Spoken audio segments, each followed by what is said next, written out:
अस्सलाम वालेकुम। मैं हूँ आपका सऊद उस्मानी।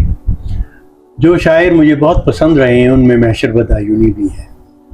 महशर बदायूनी की गज़ल का एक ख़ास जायका है।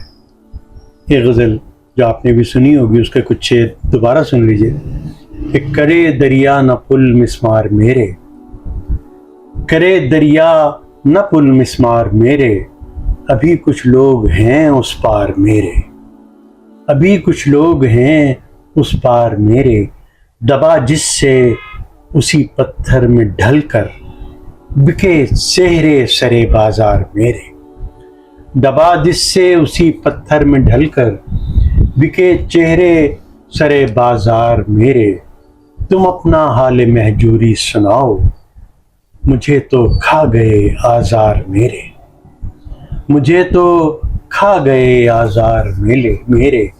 और यही वो शहर है तो शहर वालों, यही वो शहर है तो शहर वालों, कहाँ हैं कूचो बाजार मेरे, कहाँ हैं कूचो बाजार मेरे।